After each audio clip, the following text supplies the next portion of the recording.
My cousin Trish called me and she said, Bonnie, I have 200 girls in the Nutcracker that I need to teach how to do Arabian princess makeup. And she thought that if I did a video that they could all watch it, and I thought that was a pretty good idea. I am really excited to do this. These girls are with the Julie Moffett Ballet Company. They have a certain makeup collection that they are going to be using, so I'll try to reference some colors that they can use from their palettes. As I researched the Arabian princesses, their makeup is very colorful, it's very crisp, and it is so beautiful. They have these really big almond eyes, so we'll try to achieve that look as we do our makeup. I do a lot of fun makeup on this channel, so if you don't want to miss out, don't forget to subscribe to my channel. Let's go ahead and get started. The very first thing that you're going to want to do is to fill in your eyebrows. I filled mine in just a little bit bigger and a little bit darker than I normally would because first you want it to be noticeable while you're on the stage. Every part of your makeup that you do today is going to be a little bit more dramatic so that when you're up on stage, people in the audience can see it and it will just enhance more. So everything needs to be a little bit more dramatic than you normally would. So fill in your eyebrows, and then you're going to want to prime your eyelids so that the colors stand out and so that they stay on longer and they don't crease. You can either use a concealer or you can use an actual eyeshadow primer depending on what you have. When you prime your eyelid, you want to make sure you do the entire lid and that you go inside the corner right here because eyeshadow is going to go there as well. I'm going to highlight my brow bone with a white eyeshadow. You can take that same white color that you highlighted your brow bone with and highlight the inner corner of your eye. I'm going to be taking a gold color. If you have a cream or champagne color, you can use that color there. So I'm going to come all the way in the corner. You can see here. And I'm also going to bring it just a little bit inside on the inner lid right here.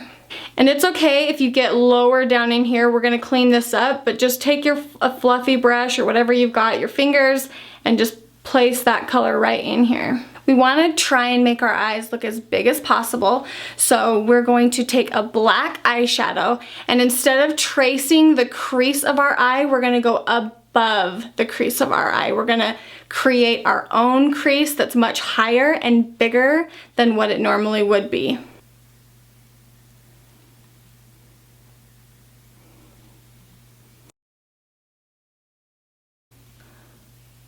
So I create a line right here, and then I go from the corner of my eye and draw a line up towards the tail of my eyebrow, out this way, and connect the two. If you do not have a black eyeshadow, you can use black eyeliner, but make sure you blend it out well. They do bring their eyeshadow down all the way into here. I'm going to dip a brush into the blush that I'm going to be using, and I'm going to use that to buff out my black line that I just drew. And this part takes a minute, so just be prepared to blend for a very long time. And you can see that I'm getting quite high towards my eyebrow. On a normal basis, I do not take my eyeshadow clear up to my eyebrow, but like I said, we're utilizing the space we have, trying to create the illusion of a very large almond eye, and they do take their eyeshadow quite high. Once I have that blended out as much as I want, I'm going to take a blue eyeshadow. I'm going to pack it all over the lid, starting with the inner corner,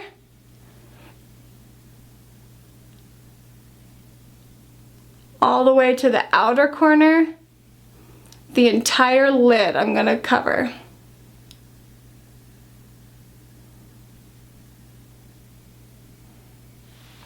Taking that same black eyeshadow, I'm going to retrace the crease that I created and then buffing it out again.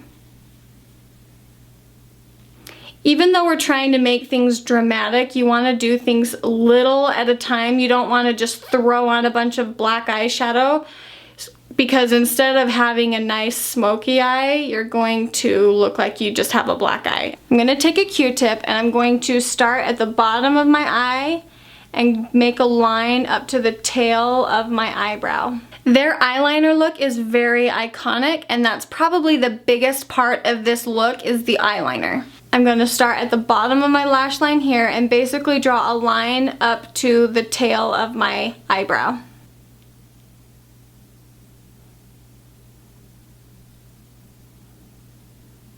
Starting at the top of the tail of the line I just created, I'm going to draw it back down, and now we're going to fill that in. Once I have that filled in, I'm going to start on the inner part of my lash line and connect to where I've ended.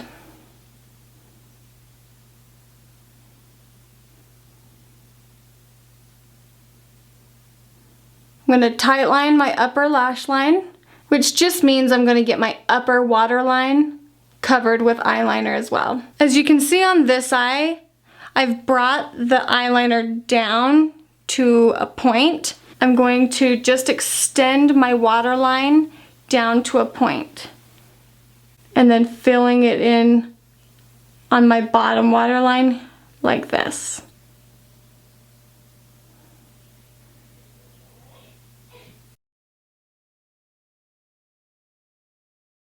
Next, I'm going to line my waterline with black liner.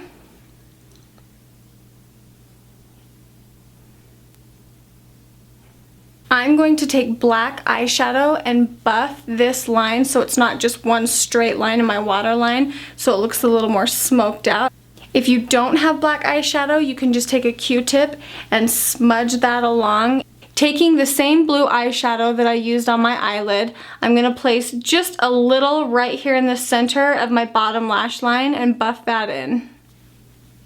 Taking the same color that you put in your inner corner in the beginning, I'm going to trace the eyeliner. I'm also going to put just a little bit of silver. Taking that same silver, I'm also going to line the inner eyeliner. I'm also going to dab my finger with that silver and place it just on the center of my eyelid. You can take the same white eyeshadow that you used to highlight your brow bone and place that in the center for a highlight. I'm going to take a Q-tip and kind of clean up again underneath the eye, but I don't want to lose any of the smokiness I created, so don't go too far up. The last step in the eyeliner, I'm going to create this second wing. I'm not going to extend it as far as I did my first one.